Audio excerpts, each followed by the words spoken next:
어디 시골뜨기 노인네한테 내 아들 등골을 빼서 비단옷을 입혀? 이 도둑년아. 자, 고막을 찢을 듯한 악다구니와 함께 뺨이 매섭게 돌아갔습니다. 평생 흙먼지를 뒤집어 쓰고 고생하신 친정엄마에게 제가 번 돈으로 옷 한 벌 사드렸을 뿐입니다. 그런데 제 돈으로 아파트 월세를 내며 호의호식하던 시어머니는 저를 아들 피 빨아먹는 기생충 취급했죠. 선을 완벽하게 넘어버린 만행. 저는 그 순간 맹목적인 도리를 버리고 자비 없는 돈줄 끊기를 결심했습니다. 며느리 무서운 줄 모르는 아나무인 시월드, 그들의 숨통을 조이는 처절한 참교육이 지금 시작됩니다. 엄마, 이쪽이야, 이쪽. 터미널 대합실에서 두리번거리는 엄마의 모습이 보였습니다. 한 손에는 꼬깃꼬깃한 보따리를 들고 계셨죠. 다른 한 손에는 커다란 스티로폼 박스를 든 채였습니다. 아이고, 우리 딸 벌써 와 있었네. 엄마, 무겁게 뭘 이렇게 잔뜩 싸들고 왔어. 무겁긴 뭐가 무거워. 다 너랑 박서방 먹일 반찬 챙겨온 거지. 갓 딴 포도도 좀 가져왔어. 경북 상주에서 평생 포도 농사만 지어오신 우리 엄마입니다. 3주 뒤에 있을 남동생의 결혼식 때문에 서울로 올라오신 참이었습니다. 엄마의 굽은 등을 보니 마음이 아팠습니다. 햇볕에 검게 그을린 주름진 얼굴을 보니 왠지 코끝이 찡해졌죠. 어휴, 날씨도 더운데 고생했어. 빨리 차에 타. 남편이 저기 밖에서 기다리고 있어. 아이고, 우리 박서방 바쁠 텐데 뭐하러 여기까지 마중을 나왔대. 우리가 주차장으로 다가가자 차에서 오전 반차를 내고 기다리던 남편이 얼른 내렸습니다. 남편은 엄마의 무거운 짐을 넙죽 받아들었죠. 장모님 오시느라 고생 많으셨죠? 아이고, 박서방. 회사 일도 바쁠 텐데 미안해서 어째. 에이, 장모님 오시는데 당연히 제가 모시러 와야 하죠. 짐은 제가 트렁크에 다 실을게요. 얼른 차에 타셔서 에어컨 바람 좀 쐬세요. 남편은 늘 이렇게 제 식구들에게 살갑고 다정한 사람입니다. 저보다 연봉은 조금 적지만 저를 진심으로 존중해 주죠. 저를 아껴주는 그 마음 하나만큼은 세상 최고입니다. 집에 도착해 짐을 풀고 시원한 매실차를 한 잔 마셨습니다. 저는 엄마의 팔짱을 꽉 꼈습니다. 엄마, 땀 식혔으면 우리 빨리 나가자. 어디를? 동생 장가가는 날 입을 예쁜 옷 사러 가야 하지. 아까 차 타고 오면서 보니까 너희 동네 시장에 옷가게 많더라. 거기 가서 대충 싼 거 하나 사 입으면 돼. 무슨 소리야? 오늘 내가 우리 엄마 세상에서 제일 예쁜 혼주로 만들어줄 거야. 그러니까 잔말 말고 따라와요. 저는 엄마를 모시고 백화점으로 향했습니다. 화려한 조명과 번쩍이는 대리석 바닥을 보며 엄마는 연신 주눅든 표정을 지으셨죠. 야야, 지훈아. 여기는 뭐 이리 번쩍번쩍하냐. 이런 데는 옷값도 엄청 비쌀 것 같아. 그냥 시장 가자, 응? 엄마, 딸이 번듯한 큰 회사 마케팅 팀장이에요. 이럴 때 돈 안 쓰면 언제 써요. 걱정하지 말고 가슴 딱 펴고 씩씩하게 걸어. 우리가 가장 먼저 들어간 곳은 1층의 최고급 한복 매장이었습니다. 고운 빛깔의 비단 한복들이 쫙 걸려 있는 것을 보았습니다. 엄마의 눈도 금세 휘둥그레졌죠. 어머님, 이쪽으로 앉아보세요.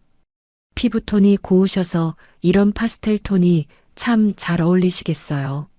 점원분이 옥색 치마와 연분홍 저고리를 골라주었습니다. 피팅룸에서 나온 엄마의 모습은 그야말로 딴 사람 같았습니다. 평생 흙 묻은 작업복에 낡은 몸빼 바지만 입고 사셨죠. 이렇게 고운 분인 줄 저조차도 잊고 살았나 봅니다. 엄마, 진짜 너무 곱다. 우리 엄마 미모가 한복을 다 살려주네. 아이고, 남사스러워라. 다 늙은 노인네가 무슨 미모냐. 거울을 이리저리 비춰보시던 엄마는 굽은 손가락으로 조심스레 치마자락을 매만지셨습니다. 포도 농사 때문에 거칠어지고 마디마디 굵어진 손이었습니다. 그 손이 고운 비단 치마와 닿으니 왠지 모르게 가슴 한구석이 욱신거렸죠. 근데 이거 너무 비싼 거 아니니? 엄마는 거울 속 자신의 모습에서 눈을 떼지 못하셨습니다. 그러면서도 슬쩍 소매에 붙은 가격표를 확인하셨죠. 가격표를 본 엄마의 얼굴이 하얗게 질렸습니다. 안 돼, 안 돼. 너무 비싸서 못 입어. 당장 벗어야 하겠다. 엄마, 벗긴 어딜 벗어. 그거 딱 엄마 옷이니까 그대로 입어. 내가 다 알아서 계산할 거니까. 네가 돈이 어디 있다고 이런 비싼 걸 사. 박서방 알면 어쩌려고 그래. 나중에 부부싸움 나면 안 돼. 남편도 다 아는 거야. 그리고 남편도 장모님 좋은 거 꼭 해드리라고 아침부터 신신당부했어. 진짜야? 박서방도 다 아는 거야? 그렇다니까. 그러니까 눈치 보지 말고 오늘은 딸내미 지갑 좀 시원하게 털어봐요. 한복을 맞추고 난 후에는 고급 여성복 매장으로 자리를 옮겼습니다. 결혼식 당일 한복으로 갈아입기 전후로 입으실 정장도 한 벌 필요했거든요. 깔끔하고 기품 있는 정장으로 골랐습니다. 엄마는 한사코 손사래를 치며 거절하셨죠. 하지만 저는 엄마에게 찰떡같이 어울리는 베이지색 메이커 정장을 기어코 일시불로 결제해버렸습니다. 양손 무겁게 고급스러운 쇼핑백을 들고 백화점을 나서는 길이었습니다. 지훈아, 내 평생 이렇게 비싸고 좋은 옷은 처음 입어본다. 우리 딸 뼈 빠지게 고생해서 번 돈이잖아. 애미가 이렇게 넙죽 다 받아도 되는지 모르겠네. 엄마의 눈가에는 어느새 촉촉한 눈물이 맺혀 있었습니다. 엄마가 평생 고생해서 나 이렇게 번듯하게 대학 보내고 취직시켜줬잖아. 엄마 덕분에 내가 꿀리지 않고 이만큼 벌고 사는 거야. 이깟 옷 두 벌이 대수야. 앞으로는 내 돈으로 해드리는 거니까 맘 편히 입어. 동네 사람들한테 자랑도 팍팍 해. 알았지? 고맙다, 우리 딸. 내가 진짜 딸 하나는 기가 막히게 잘 낳았어. 활짝 웃으며 제 손을 꼭 잡는 엄마의 얼굴을 보았습니다. 제 마음도 세상을 다 가진 것처럼 뿌듯했습니다. 저는 곧장 가방에서 핸드폰을 꺼내 남편에게 전화를 걸었습니다. 여보, 나 엄마랑 쇼핑 다 끝났어. 자기야, 고생했네. 장모님 옷은 예쁜 걸로 잘 샀어? 마음에 들어 하셔? 응, 한복도 맞추고 정장도 기가 막히게 예쁜 걸로 하나 샀어. 우리 이제 슬슬 저녁 먹으러 가려고 해. 당신 언제 퇴근해? 나 지금 마침 도면 작업 다 끝났어. 내가 회사 근처에 한우 고깃집 예약해뒀거든. 장모님 모시고 그쪽으로 바로 와. 주소 카톡으로 찍어줄게. 알았어. 자기야, 이따 봐. 전화를 끊고 저는 다시 엄마의 팔짱을 꽉 꼈습니다. 엄마, 남편이 맛있는 소고기집 예약해놨대. 아이고, 밥은 그냥 집에서 찌개 끓여 먹으면 되는데. 뭘 또 비싼 걸 먹는다고 그래. 괜찮아. 오늘 우리 남편이 한우 쏘는 거니까. 걱정 말고 배 터지게 먹자. 백화점 문을 나서며 엄마와 함께 걷는 저녁 공기가 유난히 선선하고 기분 좋게 느껴졌습니다. 평생 자식들을 위해 흙먼지를 뒤집어 쓰고 헌신하신 우리 엄마. 그런 엄마에게 오늘 하루만큼은 최고의 선물을 해드린 것 같아 가슴이 터질 듯 벅차올랐습니다. 다음 날 아침 엄마는 수확한 포도 포장하는 일손이 부족하다며 일찍 상주로 내려가셨습니다. 한복과 정장은 식당일 서울에서 바로 입으시겠다며 안방 한 구석에 고이 모셔두었죠. 엄마, 내가 결혼식 날 주말에 예식장으로 싹 챙겨갈 테니까 조심히 내려가. 뭐냐? 박서방 아침밥 잘 챙겨 먹이고 엄마를 터미널에 배웅하고 저는 곧장 회사로 출근했습니다. 그때까지만 해도 그 쇼핑백들이 그런 끔찍한 사달을 불러올 줄은 꿈에도 몰랐죠.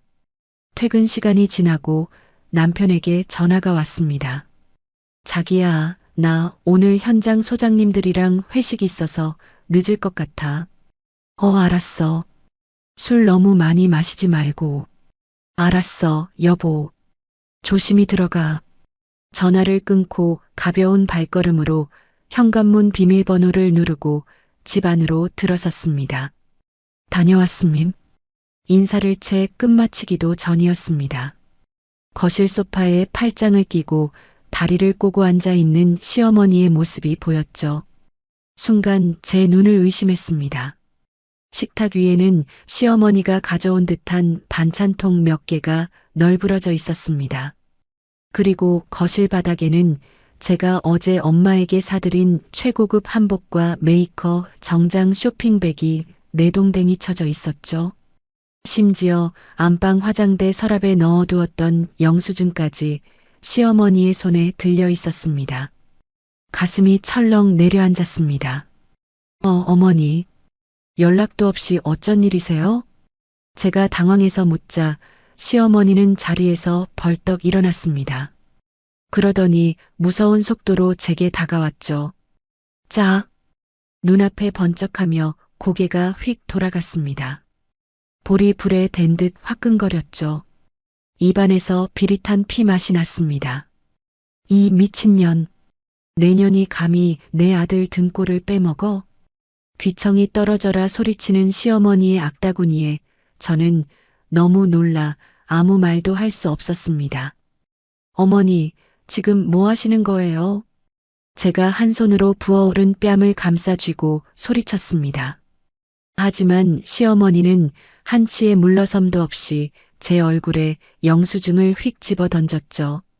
종이 쪼가리들이 제 얼굴을 막고 바닥으로 흩어졌습니다. 뭐 하긴 뭘 해. 어디 시골뜨기 총것한테 내 귀한 아들 피 같은 돈으로 비단을 감아? 이 나쁜 년. 너희 집구석은 염치도 없니? 어디 흙바닥에서 뒹굴던 노인네한테 100만 원짜리 옷을 입혀.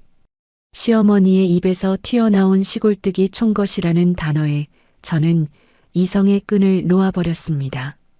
말씀 다 하셨어요? 어떻게 저희 엄마한테 그런 막말을 하실 수가 있어요? 막말? 이게 어디서 눈을 똑바로 뜨고 말대꾸야. 우리 아들이 밤낮 없이 뼈 빠지게 두면 그려서 벌어온 돈이야. 그걸 친정 애미 치장하는데 홀라당 다 써버려. 너 같은 도둑년은 당장 이 집에서 쫓겨나야 해. 시어머니는 제 어깨를 거칠게 밀치며 씩씩거렸습니다. 극강의 허영심으로 똘똘 뭉친 시어머니였습니다. 항상 자기 아들이 세상에서 제일 잘난 줄 아는 분이셨죠. 제가 남편보다 연봉이 훨씬 높다는 사실은 죽어도 인정하지 않았습니다.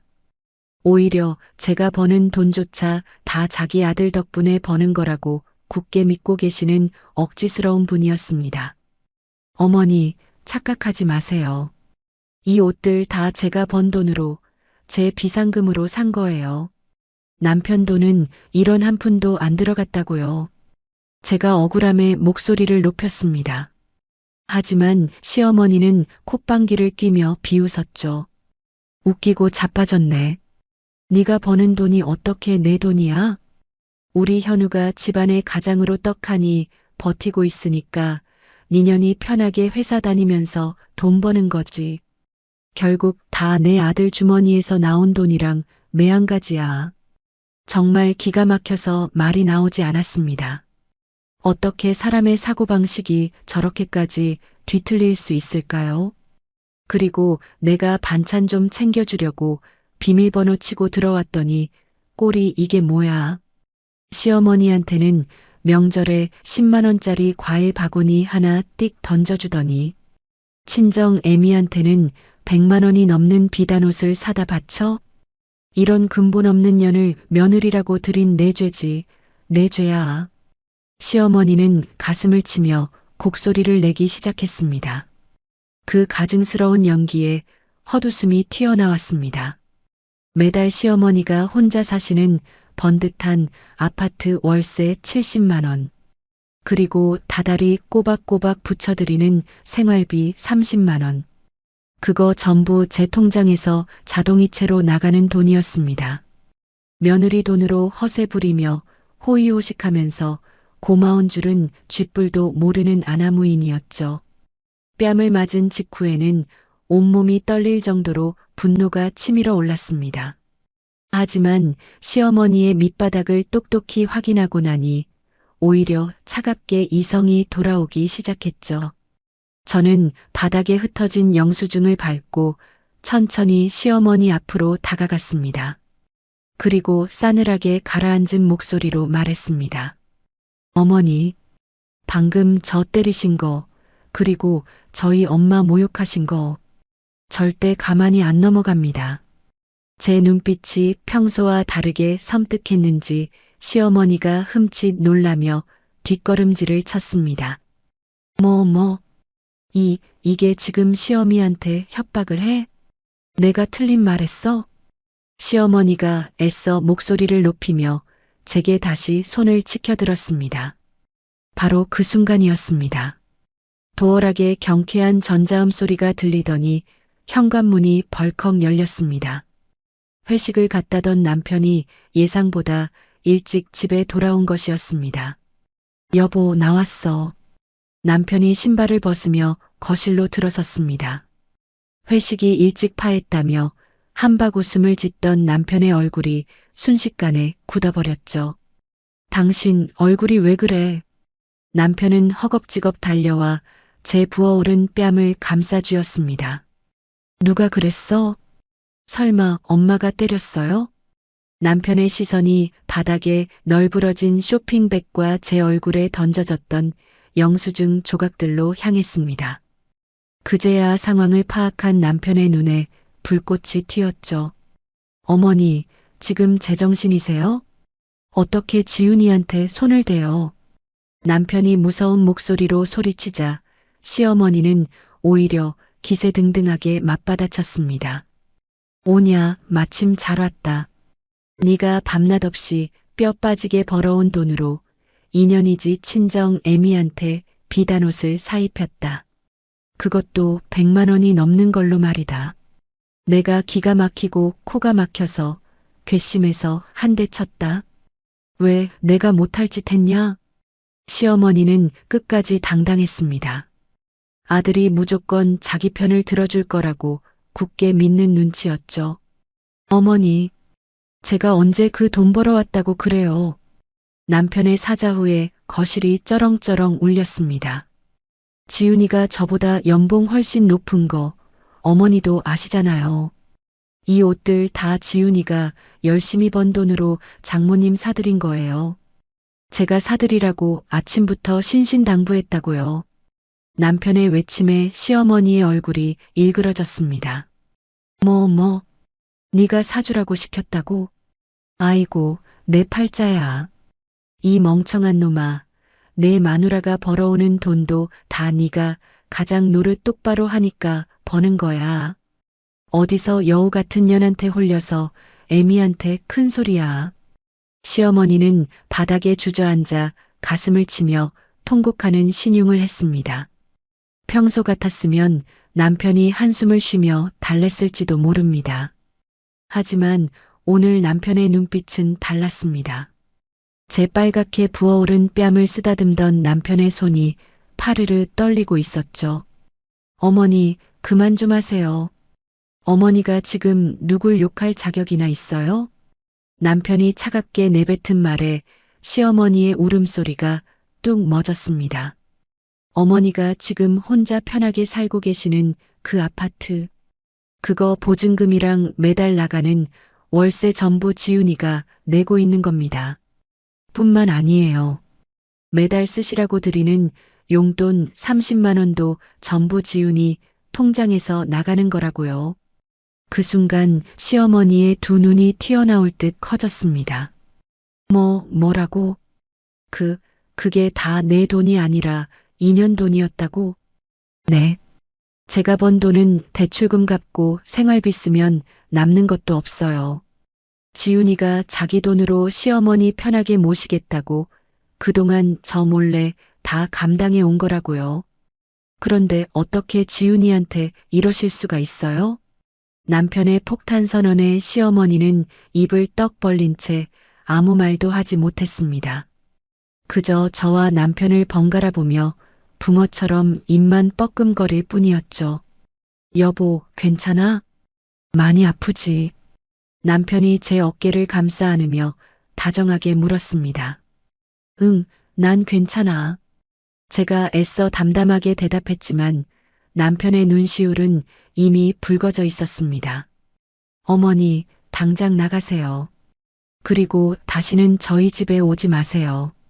남편이 현관문을 활짝 열어젖히며 단호하게 말했습니다. 현우야.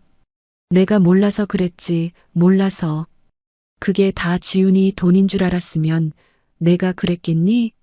상황이 불리하게 돌아가자 시어머니는 금세 태세를 전환하며 비굴하게 변명하기 시작했습니다. 필요 없으니까 당장 나가시라고요. 남편은 거실 바닥에 놓여있던 반찬통들을 몽땅 집어들었습니다. 그리고는 시어머니의 가방과 함께 현관 밖으로 내동댕이 쳐버렸죠. 아이고, 현우야. 내 말 좀 들어봐라. 응? 쾅! 현관문이 매몰차게 닫혔습니다. 거실에는 다시 무거운 정적이 내려앉았죠. 남편은 씩씩거리며 소파에 주저앉더니 두 손으로 얼굴을 감싸쥐었습니다. 여보, 미안해. 정말 미안해. 내가 진작에 막았어야 했는데. 남편이 고개를 숙인 채 흐느끼기 시작했습니다. 저는 남편의 옆에 앉아 그의 넓은 등을 가만히 토닥여 주었습니다. 당신이 왜 미안해? 당신은 확실하게 내 편 들어줬잖아. 그거면 됐어. 남편의 전폭적인 지지를 확인한 순간 제 마음속에는 차가운 결심이 섰습니다. 더 이상 맹목적인 며느리의 도리 따위는 지키지 않겠다고 말입니다. 시어머니의 만행을 두 눈으로 똑똑히 보았으니 이제 제가 해야 할 일은 명백했습니다. 저는 조용히 자리에서 일어나 핸드폰을 집어들었습니다. 망설임 없이 전화를 걸었습니다. 여보세요, 사장님. 저 시어머니 모시고 있는 며느리 강지윤입니다. 아, 네, 며느님. 늦은 시간에 죄송합니다만 급하게 드릴 말씀이 있어서요. 다름이 아니라 저희 어머니 살고 계시는 아파트 말인데요. 다음 달로 계약 해지하고 방 빼고 싶습니다. 세입자 좀 알아봐 주실 수 있나요? 네. 갑자기 그게 무슨 말씀이신지. 사정이 그렇게 됐습니다. 어머니께는 내일 사장님께서 직접 퇴거 통보를 좀 해주시겠어요? 아, 네. 알겠습니다. 전화를 끊자마자 저는 곧바로 은행 어플을 열었습니다. 매달 시어머니 통장으로 꼬박꼬박 꽂히던 30만 원의 생활비. 그 자동이체 역시 가차없이 해지해버렸죠. 소파에 앉아있던 남편이 그 모습을 빤히 바라보았습니다. 여보, 나 이제 어머니한테 1원 한 푼도 안 쓸 거야. 당신 어머니니까 당신이 번 돈으로 챙겨드리든 말든 알아서 해. 나는 이제 끝이야.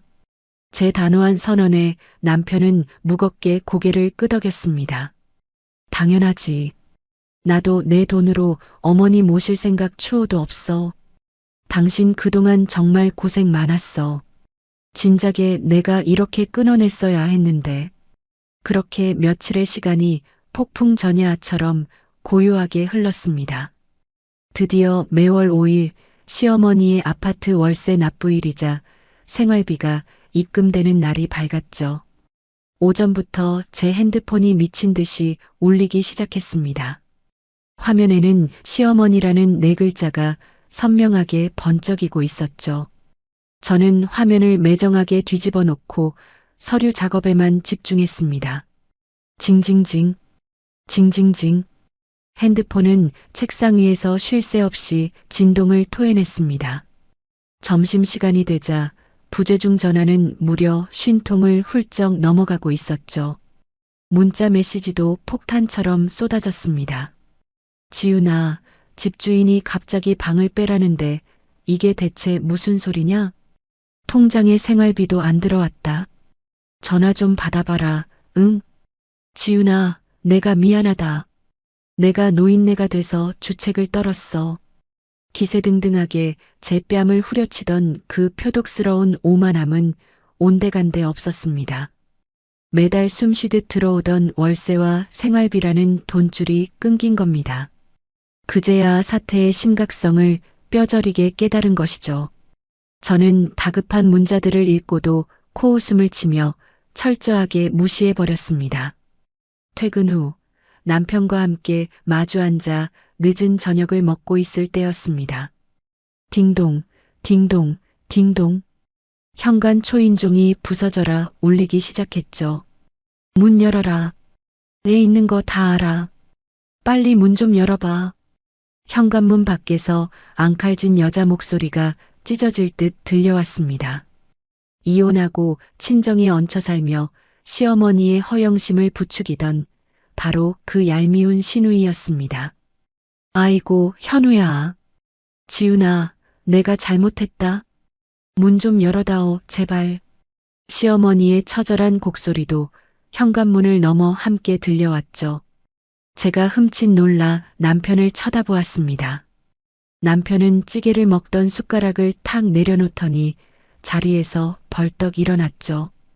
당신은 가만히 앉아 있어. 내가 다 알아서 할게. 남편은 성큼성큼 현관으로 걸어갔습니다.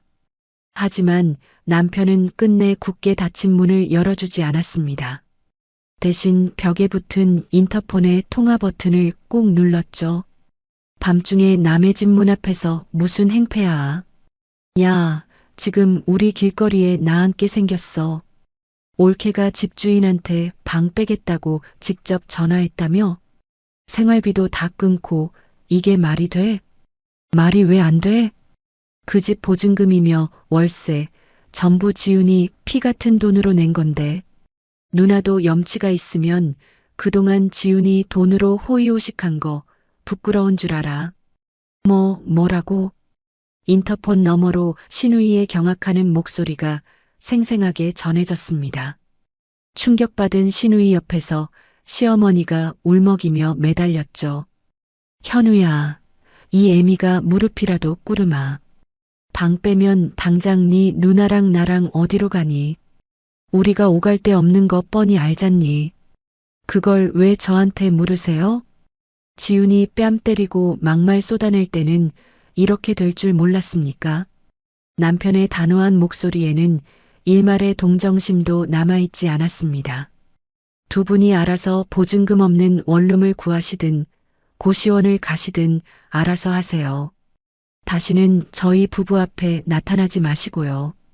한 번만 더 지훈이 괴롭히면 그땐 저도 경찰 부르고 가만 안 있습니다. 남편은 그 모진 말을 끝으로 인터폰의 전원을 아예 꺼버렸습니다.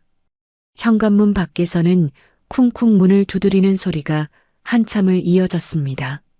시어머니의 통곡 소리와 시누이의 원망 섞인 비명도 들렸죠. 하지만 남편은 매정하게 뒤도 돌아보지 않고 거실 식탁으로 돌아왔습니다. 여보, 밥 먹자. 맛있는 찌개다 식겠다. 남편이 제 밥그릇 위에 도톰한 계란말이를 올려주며 환하게 미소 지었습니다. 그날 밤 현관문 밖에서 들리던 시끄러운 소동은 자정이 넘어서야 끝이 났습니다. 다음 날 아침 저는 홀가분한 마음으로 출근길에 올랐습니다. 그동안 제 어깨를 무겁게 짓누르던 커다란 짐 덩어리를 훌훌 털어버린 기분이었죠. 점심시간이 막 지났을 무렵이었습니다. 제 핸드폰이 다시 요란하게 울리기 시작했습니다. 화면을 보니 시누이의 번호가 떠 있었죠. 어제 남편이 그렇게 단호하게 경고했는데도 또 연락을 하다니 정말 끈질긴 사람들이었습니다. 평소 같았으면 곧바로 차단하고 무시했을 겁니다. 하지만 오늘은 왠지 그들의 처참한 목소리를 직접 확인하고 싶어졌죠. 저는 여유롭게 통화 버튼을 눌렀습니다. 여보세요. 옳게, 옳게, 진짜 우리한테 이럴 거야? 전화를 받자마자 신우이의 다급하고 날카로운 목소리가 고막을 찔렀습니다. 무슨 일이시죠? 제가 어제 남편 통해서 분명히 말씀드렸을 텐데요. 다시는 연락하지 마시라고요. 옳게, 나 지금 너무 어이가 없어서 말이 안 나와. 집주인이 아까 아침에 와서는 오늘 당장 짐 빼라고 난리를 쳤어. 당장 쫓아내겠다는 거야. 신우이의 목소리 너머로 쿵쾅거리는 소리와 짐을 싸는 듯한 부산스러운 소리가 들려왔습니다. 그건 두 분이 알아서 하실 일이죠. 저랑은 이제 아무 상관없는 일 아닙니까?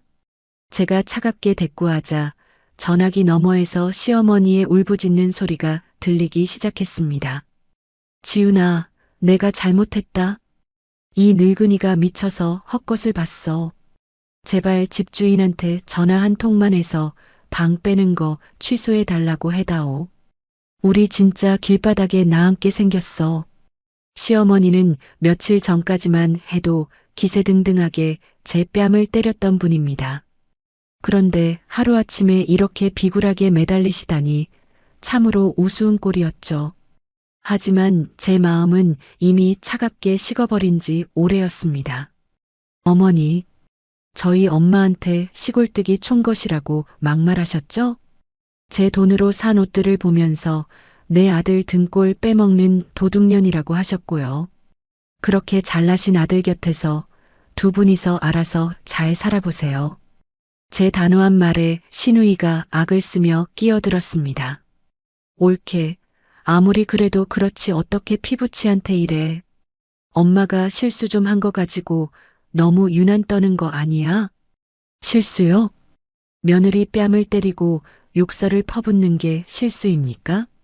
그동안 제 돈으로 호의호식하면서 고마운 줄도 모르셨잖아요. 이제 와서 뻔뻔하게 동정심에 호소하지 마세요. 그때였습니다. 전화기 너머로 신우이와 시어머니가 서로 다투는 소리가 적나라하게 들려오기 시작했습니다. 엄마는 왜 가만히 있는 옳게를 건드려서 이 사달을 만들어. 내가 옳게 심기 거스르지 말라고 했잖아. 현우가 준 돈인 줄 알았지. 내가 알았니? 너는 왜 나한테 소리를 지르고 난리야. 아, 진짜 짜증나. 당장 모아둔 돈도 없는데 이 짐들을 다 들고 어디 고시원이라도 가라는 거야. 엄마가 다 망쳤어. 두 사람의 악다구니가 전화기를 통해 생생하게 전해졌습니다. 이런 소식은 굳이 남들을 통하거나 다른 방식으로 전해들을 필요도 없었습니다. 이렇게 직접 전화를 걸어와 서로를 뜯어먹을 듯 싸우는 소리를 생중계로 들려주니 가슴 한구석이 뻥 뚫리는 것 같았죠. 서로를 탓하며 헐뜯는 모녀의 목소리는 한편의 코미디가 따로 없었습니다. 저는 그들의 비참한 싸움 소리를 가만히 듣고만 있었습니다. 옳게, 내 말 좀 들어봐. 내가 엄마 잘 설득할 테니까, 응? 월세만 당분간 내주면 안 될까? 신우이가 다시 저에게 매달리며 애원했습니다. 하지만 저는 한치의 흔들림도 없었습니다. 형님, 두 분이서 싸우든 말든 제 알 바 아니니까 이제 진짜 전화하지 마세요. 다음에도 또 전화하시면 그때는 스토킹으로 경찰에 신고하겠습니다. 저는 매정하게 통화 종료 버튼을 눌렀습니다. 핸드폰 화면이 까맣게 꺼지자 제 입가에는 저절로 시원한 미소가 번졌습니다. 퇴근 후 집에 돌아온 남편에게 낮에 있었던 통화 내용을 들려주었습니다. 여보, 낮에 형님한테서 전화가 왔었어. 뭐? 기어코 당신한테까지 연락을 했단 말이야? 남편은 미간을 찌푸리며 화를 냈습니다. 응, 짐 싸면서 둘이 엄청 싸우더라고. 형님이 어머니한테 왜 내 심기 건드렸냐고 악을 쓰더라. 제 말에 남편은 어이없다는 듯 헛웃음을 터뜨렸습니다. 진짜 구제불능이네. 자기가 얹혀 살면서 빈대 붙어놓고 이제 와서 어머니 탓을 해? 당신은 이제 신경 쓰지 마. 고마워, 여보. 남편의 든든한 말 한마디에 남아있던 피로까지 싹 씻겨 내려가는 기분이었습니다. 우리는 마주보고 앉아 오붓하게 과일을 깎아 먹었습니다. 10월드라는 무거운 짐을 벗어던진 우리 부부의 저녁은 그 어느 때보다 평화롭고 달콤했습니다. 일과 삶의 평화가 완벽하게 찾아온 듯 했죠. 하지만 그 평화는 며칠을 가지 못했습니다. 오후 업무에 집중하고 있던 제 자리에 내선 전화기가 울렸습니다. 마케팅팀 강지훈입니다. 지훈아, 나다. 수화기 너머로 들려온 쉰 목소리에 저는 하마터면 전화를 끊을 뻔했습니다. 바로 시어머니 오말숙 씨였거든요. 제 회사 번호는 어떻게 아셨어요? 어떻게 알긴 예전에 네가 준 명함 보고 회사 대표 번호로 걸어서 연결해 달라고 사정사정했다. 무슨 일로 전화하셨습니까? 지훈아, 내가 정말 죽을 죄를 지었다. 나 좀 살려다오. 응? 시어머니는 목 놓아 통곡하기 시작했습니다. 어머니, 제가 지난번에 분명히 말씀드렸을 텐데요. 더 이상 저랑 상관없는 일이라고요. 어떻게 상관이 없니? 우리가 쫓겨나서 온 곳이 어딘 줄 아냐? 보증금도 없이 월세 30만 원짜리 햇빛도 안 드는 반지하 단칸방이다. 벽에는 곰팡이가 시커멓게 슬었고 바닥에는 벌레가 기어다녀. 내가 늙어서 이런 데서 어떻게 사니? 시어머니의 비참한 현실 묘사에도 제 마음은 조금도 동요하지 않았습니다. 오히려 속으로 차가운 코웃음을 쳤죠. 그동안 제 돈으로 번 듯한 아파트에서 편하게 사셨으면 됐잖아요. 이제 아들 돈으로 호강하시면 되겠네요. 아, 아들 돈은 생활비로 쓰기에도 빠듯하다고 했죠? 그럼 형님 떨어 돈 벌어오라고 하세요.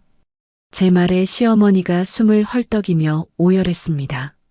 성이 그 기집애는 아침부터 나한테 소리만 빽빽 지르고 나가버렸다. 내가 지 인생 다 망쳤다면서 나보고 혀 깨물고 죽어버리라고 악담을 퍼붓더라. 내가 어쩌다 내 딸년한테 이런 험한 꼴을 당하게 됐는지 모르겠다. 아이고, 내 팔자야. 돈줄이 끊기니 허울 좋던 모녀 사이도 산산조각이 난 겁니다.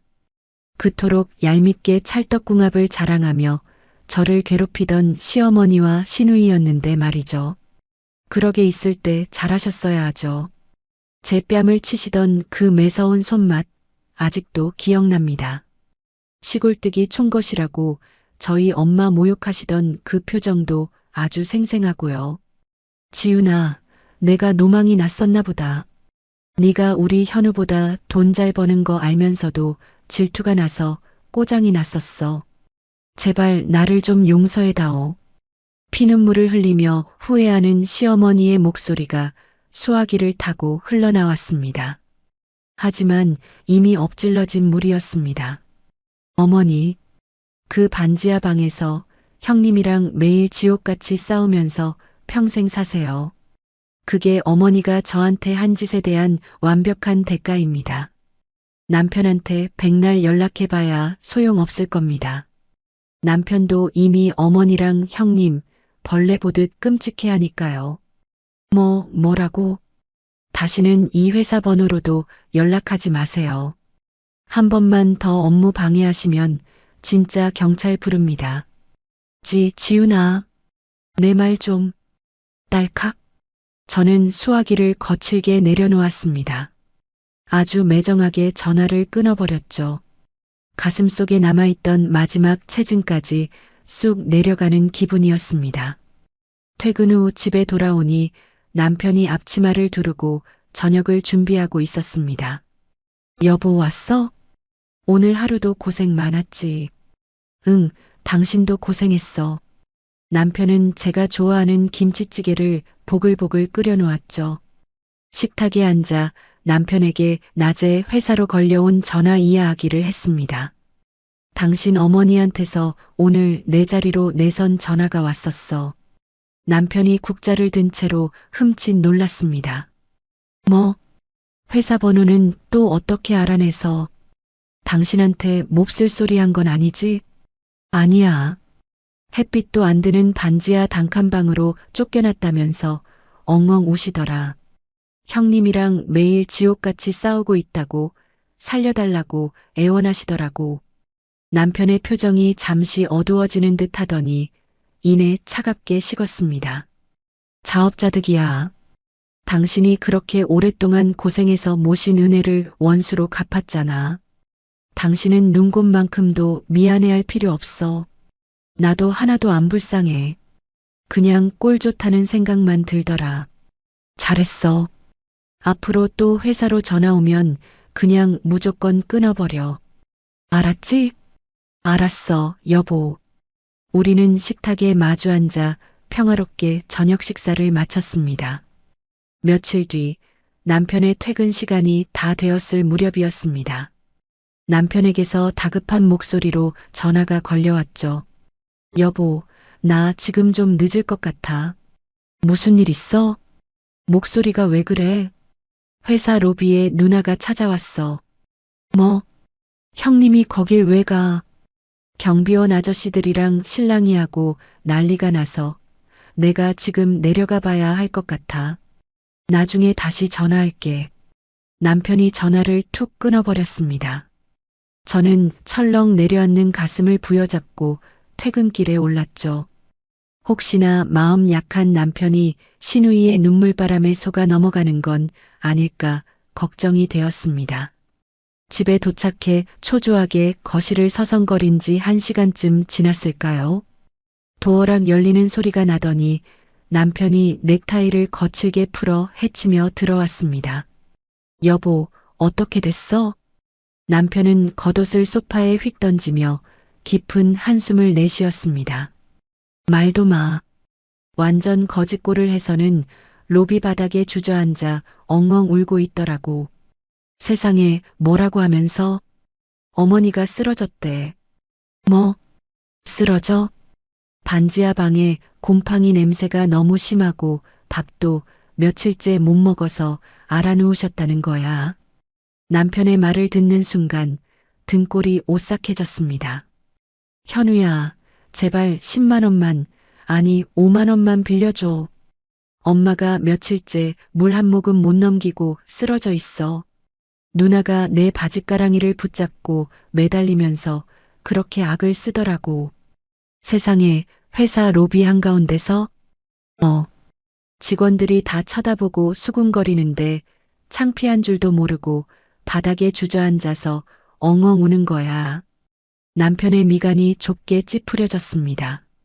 그래서 당신은 뭐라고 했어? 병원비 하라고 돈 좀 쥐어서 보냈어? 제가 조심스럽게 묻자 남편은 단호하게 고개를 가로저었습니다. 아니, 1원 한 푼 안 주고 그냥 매몰차게 돌려보냈어. 정말? 당신 어머니가 쓰러지셨다는데 마음 안 흔들렸어? 거짓말인지 진짜인지 내가 어떻게 알아? 그리고 진짜 쓰러졌다고 해도 내 알 바 아니야. 남편의 목소리에는 서리빨 같은 냉기가 뚝뚝 묻어났습니다. 내가 누나 손을 확 뿌리치면서 그랬지. 누나가 멀쩡하게 두 손 두 발 다 있는데 왜 나한테 돈을 구걸해? 당장 식당 주방에 가서 접시라도 닦으란 말이야. 야, 네가 어떻게 나한테 그런 막말을 해? 우리가 진짜 길바닥에서 굶어 죽어도 너는 눈 하나 깜짝 안 할 거야? 누나가 눈을 까디집고 소리를 지르길래 내가 아주 쐐기를 박아줬어. 굶어 죽어도 나랑은 상관없는 일이니까 다시는 찾아오지 마. 내 아내 눈에 피눈물 나게 한 사람들, 나한테는 가족도 아니야. 그렇게 소리치고 경비 아저씨들한테 끌어내라고 지시하고 바로 올라왔어. 남편의 단호한 처신에 저는 속으로 깊은 안도의 한숨을 내쉬었습니다. 잘했어. 당신 마음 많이 안 좋았겠다. 저는 남편의 넓은 어깨를 가만히 감싸 안았습니다. 아니야. 내 마음은 하나도 안 아파. 당신 뺨이 빨갛게 부어올랐던 그날을 생각하면 아직도 피가 거꾸로 솟아. 그 사람들은 평생 그렇게 서로 원망하면서 비참하게 살아야 해. 남편은 제 이마에 가볍게 입을 맞추며 부드럽게 웃어 보였습니다. 우리 이제 진짜 그 사람들 신경 쓰지 말자. 응, 알았어. 당신 말대로 이제 정말 우리 가족만 생각할게. 그날 밤 저는 침대에 누워 천장을 바라보며 깊은 상념에 잠겼습니다. 자신의 욕심과 허영을 채우기 위해 며느리를 짓밟았던 시어머니의 말로가 참으로 처참했습니다. 그 옆에서 시어머니의 악행을 부추기던 얄미운 시누이 역시 마찬가지였죠. 모든 것은 그들이 스스로 자초한 일입니다. 제가 내린 벌이 아니라 그들의 오만함이 스스로를 파멸의 길로 몰아넣은 것이죠. 이제 제게 남은 것은 단 하나였습니다. 평생 흙먼지 속에서 고생만 하신 우리 엄마. 엄마를 세상에서 가장 빛나는 혼주로 만들어드리는 일 말입니다. 다가오는 동생의 결혼식이 너무나도 기다려졌습니다. 드디어 기다리고 기다리던 동생의 결혼식 날 아침이 밝았습니다.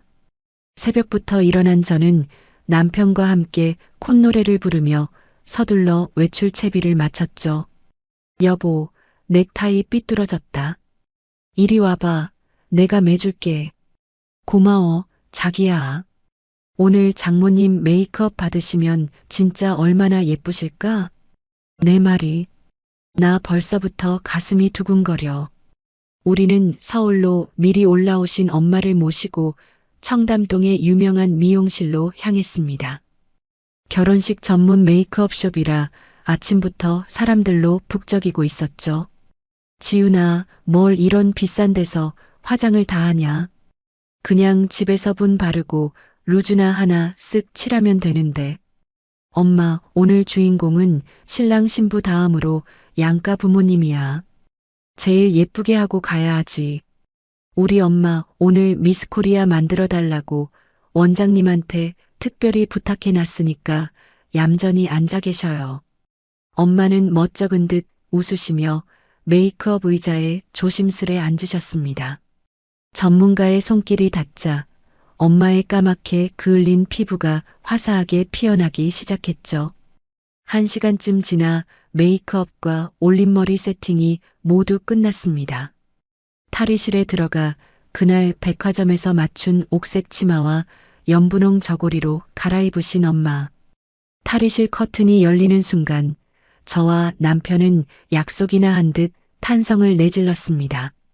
와, 장모님. 진짜 너무 고우십니다. 제가 살면서 본 혼주분들 중에 제일 아름다우세요. 남편의 너스레에 엄마의 얼굴이 홍시처럼 붉어졌습니다. 아이고, 박서방도 참. 노인네 놀리지 마. 엄마, 놀리는 거 아니야. 진짜 너무 예뻐서 나 방금 눈물 날 뻔했잖아. 저는 거울 앞에 선 엄마의 어깨를 감싸 안았습니다. 평생 밭에서 쭈그려 앉아 일하시느라 굽었던 등이 오늘만큼은 꼿꼿하게 펴진 것 같았죠. 머리에 꽂은 은은한 진주비녀와 고급스러운 비단 한복이 엄마의 기품을 한껏 살려주었습니다. 진짜 내가 맞나 싶다. 우리 딸 덕분에 애미가 호강을 다하네. 고맙다, 지훈아. 진짜 고마워. 엄마의 눈가에 이슬이 맺히는 것을 보고 제가 얼른 손사래를 쳤습니다. 엄마, 화장 번져. 오늘은 절대 울면 안 돼. 알았지? 그래, 알았다. 우리 딸이 해준 예쁜 화장 지워지면 안 되지. 우리는 기분 좋게 미용실을 나서 웨딩홀로 향했습니다. 강남 한복판에 있는 크고 화려한 예식장이었죠. 로비에 들어서자 벌써부터 친척 어르신들과 하객들이 북적이고 있었습니다. 엄마가 남동생과 함께 하객맞이석에 서자 사람들의 시선이 일제히 쏠렸습니다. 아이고, 순호가. 너 오늘 진짜 곱다, 고아. 상주에서 포도 농사만 짓던 그 순옥이 맞아? 큰 이모와 작은 외삼촌이 다가와 연신 감탄사를 쏟아냈습니다. 한복은 또 어디서 이렇게 고급스러운 걸 맞췄대? 빛깔이 아주 예술이다, 야. 우리 지훈이가 해줬어. 백화점 가서 제일 좋은 걸로 빼주더라고. 엄마의 목소리에는 숨길 수 없는 자랑스러움이 가득 배어 있었습니다. 평생 친척들 사이에서 주눅 들어 지내시던 엄마였습니다. 하지만 오늘만큼은 그 누구보다 당당하게 환한 미소로 하객들을 맞이하고 계셨죠. 그 모습을 멀리서 지켜보고 있던 제 가슴은 벅찬 감동으로 몽글몽글해졌습니다. 자기야, 장모님 진짜 행복해 보이신다. 어느새 제 곁으로 다가온 남편이 제 손을 꽉 쥐어주었습니다. 응, 그러게. 진작에 이렇게 해드릴 걸 그랬어. 매번 시댁 식구들 챙기느라 우리 엄마한테는 너무 무심했어. 제 말에 남편은 미안한 표정으로 제 어깨를 다독였습니다. 앞으로 우리가 더 잘하면 되지. 장모님 살아계시는 동안 오늘처럼 계속 웃게 해드리자. 고마워, 여보. 당신이 그렇게 말해주니까 진짜 든든하다. 결혼식이 시작되고 양가 어머니 화촉점화 순서가 되었습니다. 우아한 자태로 버질로드를 걸어가는 엄마의 뒷모습을 보았습니다. 그 어떤 영화의 한 장면보다도 아름다웠죠. 조명 아래 반짝이는 연분홍 저고리가 엄마의 지난 세월을 다 보상해주는 것만 같았습니다. 하객석 곳곳에서 신랑 쪽 어머니 정말 우아하시다는 칭찬이 들려올 때마다 제 어깨가 다 으쓱해졌습니다. 저는 쏟아지는 눈물을 참느라 연신 천장을 올려다보아야 했죠. 식이 끝나고 가족사진 촬영 시간. 사진사가 활짝 웃으라며 신호를 보냈습니다. 자, 다 같이 김치. 김치. 저와 남편 그리고 세상에서 가장 아름다운 우리 엄마. 카메라 플래시가 터지는 순간 우리는 그 누구보다 행복하고 환한 웃음을 지어 보였습니다. 가족이라는 울타리가 주는 진짜 온기를 온몸으로 느끼는 순간이었습니다. 하지만 이 눈부시게 빛나는 순간과 완벽하게 대비되는 사람들이 있었죠. 그 시각 햇빛 한 줌 들지 않는 축축한 반지하 방에서 비참한 하루를 보내고 있을 그 두 사람 말입니다. 그들이 머릿속에 아주 잠깐 스쳐 지나갔지만 저는 이내 고개를 저어 불길한 상념을 털어냈습니다. 오늘은 오직 사랑하는 우리 가족의 행복에만 집중하고 싶었으니까요. 성공적으로 예식을 마치고 연회장으로 이동할 시간이 되었습니다. 엄마는 한복에서 백화점에서 샀던 베이지색 메이커 정장으로 갈아입으셨죠.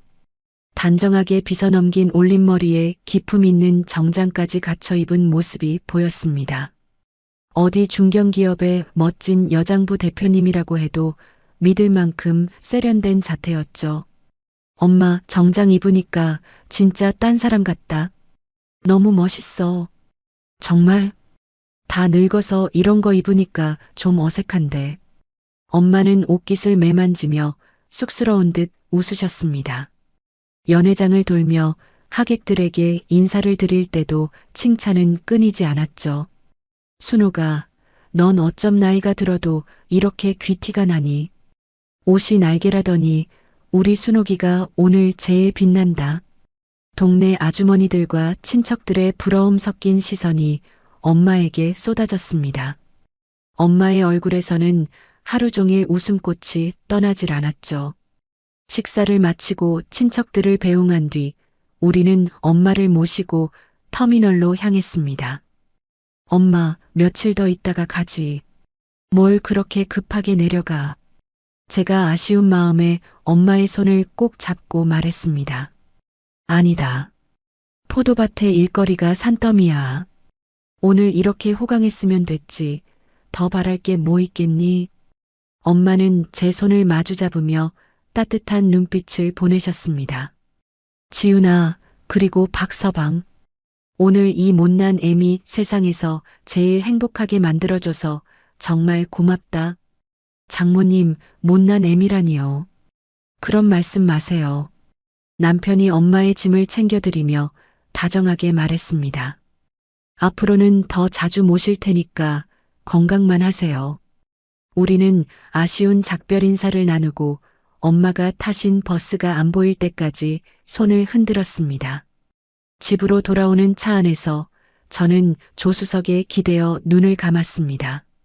몸은 피곤했지만 마음만은 세상을 다 가진 것처럼 풍요로웠죠. 여보, 오늘 진짜 고생 많았어. 당신도 고생했어. 장모님 그렇게 활짝 웃으시는 거 처음 본 것 같아. 나도 모르게 코끝이 찡하더라. 남편의 따뜻한 말에 저도 모르게 옅은 미소가 번졌습니다. 집에 도착해 편한 옷으로 갈아입고 소파에 기대 앉았을 때였습니다. 탁자 위에 올려둔 제 핸드폰이 지잉지잉 울리기 시작했죠. 화면에 뜬 번호는 저장되지 않은 낯선 번호였습니다. 저는 갸우뚱하며 통화 버튼을 눌렀습니다. 여보세요. 옳게 나야. 수화기 너머로 들려온 것은 찢어질 듯 날카로운 신우이의 목소리였습니다. 순간 미간이 확 찌푸려졌죠. 형님? 저는 할 말 없으니 끊겠습니다. 잠깐만. 제발 끊지 마. 옳게, 우리 엄마 경찰서 유치장에 있어. 신우이의 절박한 외침에 저는 하마터면 헛웃음을 터뜨릴 뻔했습니다. 경찰서요? 그게 저랑 무슨 상관입니까? 아까 아침에 엄마가 그 좁아터진 반지하 방에서 답답하다고 난리를 치다가 주인집 아주머니랑 시비가 붙었어. 머리채 잡고 싸우다가 아주머니가 넘어지면서 팔이 부러졌대. 합의금 안 물어주면 당장 구속시킨다는데 나 진짜 미칠 것 같아. 전화기 너머로 신우이가 끄끄거리며 우는 소리가 들렸습니다. 옳게, 제발 합의금 500만 원만 빌려주라. 응? 내가 진짜 평생 식모살이라도 하면서 갚을게. 엄마 저대로 감방 가게 생겼어. 기가 막혔습니다. 반지하로 쫓겨난 지 며칠이나 지났다고 그새 폭행 사건까지 저지르다니요. 허영심만 가득하던 시어머니의 바닥이 어디까지인지 이제는 소름이 돋을 지경이었습니다. 형님, 착각하지 마세요. 저희는 돈을 빌려줄 이유도 의무도 없습니다. 아니, 올케가 어떻게 그렇게 피도 눈물도 없어? 아무리 그래도 사람 목숨이 오가는 일인데 피도 눈물도 없는 건 아가씨랑 어머니죠. 남의 귀한 딸뺨을 후려치고 돈줄 다 끊기니까 이제 와서 가족 타령입니까? 제 얼음장 같은 목소리에 신우이의 울음소리가 뚝 멎었습니다. 합의금이 없으면 감옥에 가시면 되겠네요. 거기 가면 적어도 반지하 곰팡이 냄새는 안 맡으실 테고 밥은 삼시세끼 공짜로 주지 않습니까? 어머니한테는 오히려 거기가 천국일지도 모르겠네요. 뭐라고? 옳게, 지금 말 다 했어. 네, 다 했습니다. 다시는 저한테든 제 남편한테든 이런 하찮은 일로 전화하지 마세요. 이 시간 이후로 형님 목소리 한 번만 더 들리면 그땐 제가 직접 경찰서로 찾아가서 스토킹으로 고소장 접수하겠습니다. 저는 덜덜 떨리는 신우이의 숨소리를 차갑게 잘라내며 통화 종료 버튼을 꾹 눌렀습니다. 여보, 누구야? 무슨 전화인데 그렇게 살벌하게 통화해?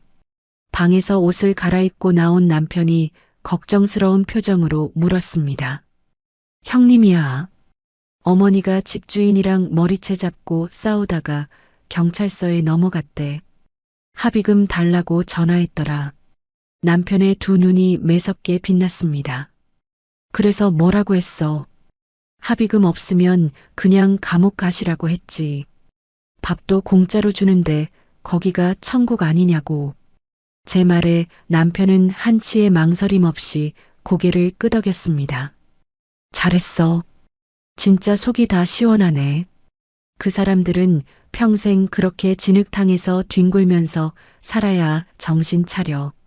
남편이 제 옆에 바짝 붙어 앉으며 제 어깨를 감싸 안았습니다. 우리 진짜 이제 그런 버러지 같은 인간들 신경 쓰지 말자. 응, 나도 이제 진짜 끝이야. 내 머릿속에서 완전히 지워버렸어. 저는 남편의 품에 기대며 핸드폰을 탁자 위에 뒤집어 놓았습니다. 창밖으로는 어느덧 평온한 밤하늘에 별이 반짝이고 있었죠. 그들의 지옥 같은 현실과 완벽하게 대비되는 우리 부부만의 온전하고 눈부신 평화였습니다. 그로부터 몇 달의 시간이 평화롭게 흘렀습니다. 어느덧 코끝에 스치는 바람이 제법 따뜻해진 완연한 봄날이었죠. 시어머니는 폭행 사건으로 며칠 유치장 신세를 졌습니다. 결국 시누이가 사채까지 끌어다 쓴 합의금 덕에 간신히 풀려났다는 소식을 들었죠. 물론 남의 입이나 SNS를 통해 건너 알게 된 소식이 아니었습니다. 돈을 빌리러 사방팔방 전화를 돌리던 시누이가 제 회사 앞까지 찾아와 행패를 부렸거든요. 경찰에 끌려가면서 제게 직접 악을 쓰며 뱉은 말을 통해 그 비참한 결말을 두 귀로 똑똑히 확인했습니다. 그날 이후 저희 부부는 그들과 완벽하게 연을 끊어버렸죠. 주말을 맞아 저는 남편과 함께 오랜만에 동네 재래시장에 장을 보러 나왔습니다. 여보, 오늘 저녁엔 봄나물 좀 넣고 된장국 끓일까? 오, 완전 좋지. 장모님이 저번에 챙겨주신 집된장 아직 남았어? 응, 냉장고에 아주 넉넉하게 있어. 우리는 팔짱을 낀 채 다정하게 시장 골목을 걷고 있었습니다. 그때 길 건너편 허름한 국밥집 뒷골목에서 귀에 익은 날카로운 목소리가 들려왔습니다. 아, 진짜 군뱅이처럼 민기적거릴 거야. 빨리빨리 음식물 쓰레기통 비우라고. 사장님이 또 욕하잖아. 무심코 고개를 돌린 제 시선 끝에 믿기 힘든 광경이 펼쳐졌습니다. 때에 찌든 앞치마를 두르고 빨간 고무장갑을 낀 채 악을 쓰는 시누이. 그리고 그 옆에서 파김치가 된 얼굴로 음식물 찌꺼기를 치우고 있는 시어머니였죠.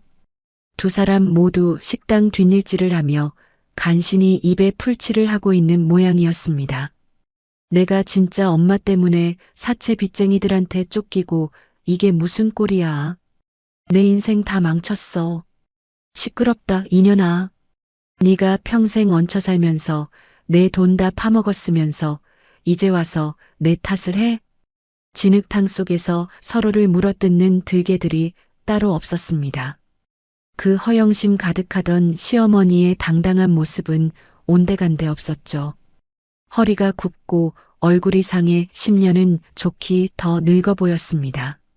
그 순간 끙끙거리며 허리를 펴던 시어머니와 길 건너편에 서 있던 저의 눈이 딱 마주쳤습니다.